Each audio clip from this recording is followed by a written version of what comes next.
Hello दोस्तों, welcome back to my YouTube channel GK with Kripal. आप सभी लोगों का मेरे यूट्यूब चैनल पर बहुत बहुत स्वागत है। आज मैं आपके लिए लेकर आया हूँ इतिहास का दूसरा टॉपिक, वैदिक सभ्यता। जी हाँ दोस्तों, वैदिक काल से रिलेटेड जितने भी क्वेश्चन रहने वाले हैं आज हम जानेंगे इस वीडियो में। जो वैदिक काल है उसकी दो वीडियो में हम इसको कवर करने वाले हैं। आज के इस फर्स्ट वीडियो में हम 25 क्वेश्चन देखने वाले हैं। इसके बाद नेक्स्ट वीडियो में हम इसको पूरा कवर करेंगे। तो वीडियो को शुरू करने से पहले चैनल पर पहली बार आए हैं, चैनल को सब्सक्राइब कर लें और बेल आइकन प्रेस कर लें इसी प्रकार की वीडियो पाने के लिए। तो शुरू करते हैं। पहला प्रश्न है आपकी स्क्रीन पर, प्रारंभिक आर्यों के बारे में निम्न कथनों में से कौन सा सही नहीं है। आपके सामने चार ऑप्शन दिए हुए हैं। ऑप्शन ए, वे मुख्यतः नगरों में निवास करते थे। ऑप्शन बी, संस्कृत बोलने वाले थे।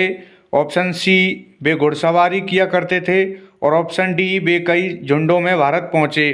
तो इसका राइट आंसर हो जाएगा यहाँ पर ऑप्शन ए, वे मुख्यतः नगरों में निवास करते थे। ये सही नहीं है, बाकी के जो तीन ऑप्शन हैं वो सही हैं। तो ऑप्शन ए इसका करेक्ट आंसर हो जाएगा। बाकी के तीन करेक्ट हैं, बल्कि ए जो कि गलत है, हमसे गलत के बारे में पूछा गया। ऑप्शन ए इसका करेक्ट आंसर होगा। ये एसएससी सीजीएल 2002 में क्वेश्चन पूछा गया था। अगला प्रश्न है दूसरा, इनमें से किस फसल का ज्ञान वैदिक काल के लोगों को नहीं था।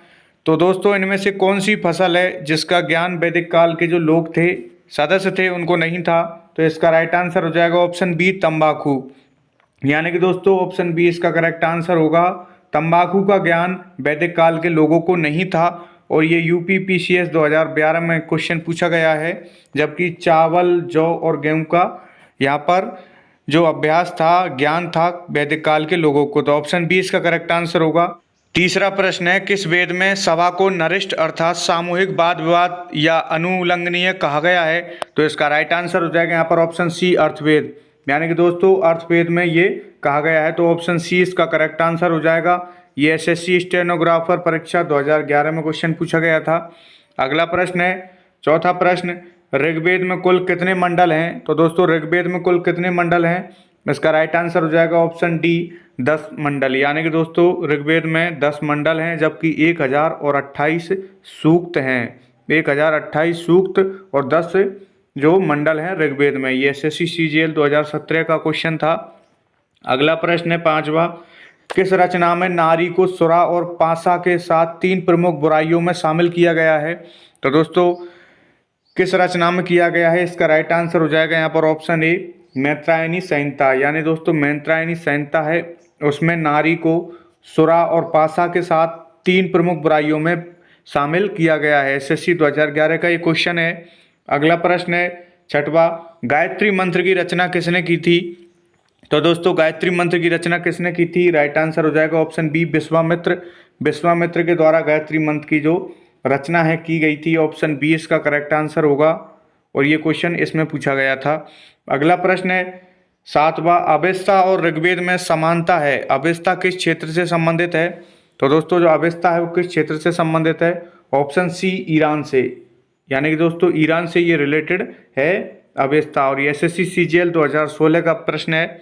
अगला प्रश्न है आठवां, आर्य शब्द का शाब्दिक अर्थ है। यानी कि दोस्तों आपसे आर्य शब्द का आर्थिक शब्द पूछा गया है। तो इसका राइट आंसर हो जाएगा यहाँ पर ऑप्शन डी, श्रेष्ठ या कुलीन। यानी कि दोस्तों श्रेष्ठ या कुलीन यहाँ पर आर्य शब्द का शाब्दिक अर्थ है। तो ऑप्शन डी इसका करेक्ट आंसर होगा। अगला प्रश्न है नवा, पूर्व वैदिक या ऋग्वैदिक संस्कृति का काल किसे माना जाता है। तो पूर्व वैदिक या ऋग्वैदिक संस्कृति का काल किसे माना जाता है। तो इसका राइट आंसर हो जाएगा यहाँ पर ऑप्शन ए, यानी कि जो दिया गया है 1500 ईसा पूर्व से 1000 ईसा पूर्व तक। ऑप्शन ए इसका करेक्ट आंसर होगा। 1500 ईसा पूर्व से 1000 ईसा पूर्व तक पूर्व वैदिक या ऋग्वैदिक संस्कृति का काल माना गया है। अगला प्रश्न है 10वां, उत्तर वैदिक संस्कृति का काल किसे माना जाता है।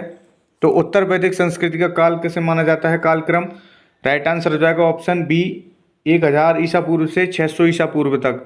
यानी कि दोस्तों 1000 ईसा पूर्व से 600 ईसा पूर्व तक वैदिक उत्तर वैदिक संस्कृति का काल माना जाता है। एसएससी सीएचएसएल 2016 का ये प्रश्न है। अगला प्रश्न है किस देवता के लिए ऋग्वेद में पुरंदर शब्द का प्रयोग हुआ है। तो इसका राइट आंसर हो जाएगा ऑप्शन सी इंद्र। यानी कि दोस्तों इंद्र को यहाँ पर ऋग्वेद में पुरंदर कहा गया है, तो पुरंदर शब्द इंद्र के लिए उपयुक्त हुआ है, तो ऑप्शन सी इसका करेक्ट आंसर हो जाएगा। एसएससी एमटीएस 2019 का यह प्रश्न है। अगला प्रश्न है 12वां, शुल्ब सूत्र किस विषय से संबंधित पुस्तक है? तो इसका राइट आंसर हो जाएगा यहाँ पर ऑप्शन डी ज्यामिति। यानी कि दोस्तों ज्यामिति से रिलेटेड जो शुल्ब सूत्र पुस्तक है, तो ऑप्शन डी इसका करेक्ट आंसर हो जाएगा। एसएससी टैक्स असिस्टेंट परीक्षा 2009 का ये प्रश्न है। अगला प्रश्न है 13वां, अस्मतो माँ सदगम है कहाँ से लिया गया है? तो अस्तो माँ सदगम है कहाँ से लिया गया है? राइट आंसर हो जाएगा यहाँ पर ऑप्शन ए ऋग्वेद। यानी कि दोस्तों ऋग्वेद से ये जो लिया गया है अस्तो माँ सदगम है, ऑप्शन ए इसका करेक्ट आंसर होगा।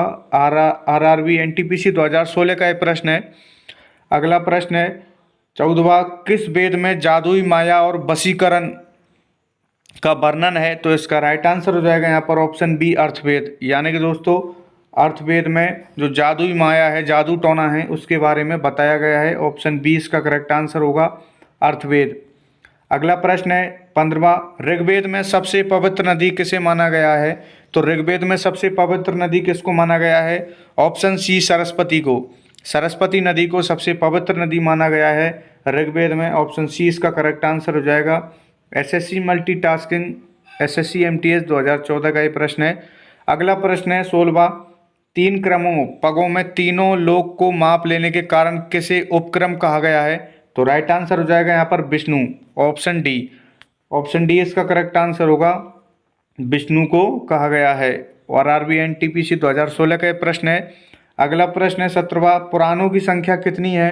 तो दोस्तों पुराणों की संख्या यहाँ पर ऑप्शन ए 18 है, सभी जानते हैं 18 पुराण है, ऑप्शन ए इसका करेक्ट आंसर हो जाएगा। एनडीए 2014 का यह प्रश्न है। अगला प्रश्न है 18वां, वैदिक धर्म का मुख्य लक्षण इनमें से किसकी उपासना था? तो इसका राइट आंसर हो जाएगा ऑप्शन बी प्रकृति। यानी कि दोस्तों प्रकृति की उपासना ही वैदिक धर्म का मुख्य लक्षण माना गया है, ऑप्शन बी इसका करेक्ट आंसर हो जाएगा। अगला प्रश्न है 19वां, निम्नलिखित में वह दस्तकारी कौन सी है जो आय द्वारा व्यवहार में नहीं लाई गई थी? तो इसका राइट आंसर हो जाएगा ऑप्शन सी लोहारगिरी। यानी कि दोस्तों लोहारगिरी इसका ऑप्शन सी करेक्ट आंसर हो जाएगा। आरआरबी एनटीपीसी 2016 का यह प्रश्न है। अगला प्रश्न है 20वां, आदि काव्य की संज्ञा किसे दी जाती है? तो दोस्तों आदि काव्य की संज्ञा किसे दी जाती है?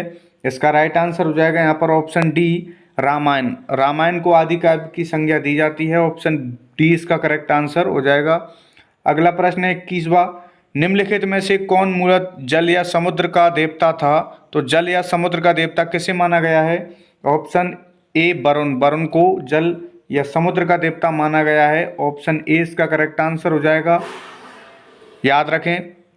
अगला प्रश्न है 22वां, पतंजलि कौन था? तो दोस्तों पतंजलि कौन था? इसका राइट आंसर हो जाएगा यहाँ पर ऑप्शन बी पाणिनि के संस्कृत व्याकरण अष्टाध्यायी का एक टीकाकार, ऑप्शन बी इसका करेक्ट आंसर हो जाएगा।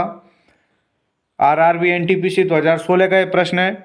अगला प्रश्न है 23वां, उत्तर वैदिक काल के वेद विरोधी और ब्राह्मण विरोधी धार्मिक अध्यापकों को किस नाम से जाना जाता था? तो इसका राइट आंसर हो जाएगा ऑप्शन सी श्रमण। यानी कि दोस्तों ऑप्शन सी इसका करेक्ट आंसर होगा, श्रमण नाम से जाना जाता था। उत्तर वैदिक काल के वेद विरोधी और ब्राह्मण विरोधी धार्मिक अध्यापकों को इस नाम से जाना जाता था। अगला प्रश्न है 24वां, भारत के किस स्थल की खुदाई से लौह धातु के प्रचलन के प्राचीनतम प्रमाण मिले हैं? तो इसका राइट आंसर हो जाएगा ऑप्शन डी अंतरजी खेड़ा। जी हाँ दोस्तों, अंतरजी खेड़ा से ये जो साक्ष्य हमें मिले हैं, ऑप्शन डी इसका करेक्ट आंसर होगा। अगला प्रश्न है 25वां, कौन सा वेद असत्य गद रूप में भी रचित है? यानी कि दोस्तों आपसे क्वेश्चन पूछा गया है कि ऐसा कौन सा वेद है जो गद रूप में भी रचित है? तो इसका राइट आंसर हो जाएगा यहाँ पर ऑप्शन ए यजुर्वेद। यजुर्वेद यहाँ पर गद रूप में भी रचित है, ऑप्शन ए इसका करेक्ट आंसर होगा। तो दोस्तों ये 25 क्वेश्चन आज मैंने आपके लिए कराए हैं। बाकी के जो भी क्वेश्चन रहने वाले हैं वैदिक काल से रिलेटेड वो हम नेक्स्ट वीडियो में देखेंगे। वीडियो अच्छी लगी है तो लाइक करें, चैनल को सब्सक्राइब कर लें। मिलेंगे अगली वीडियो।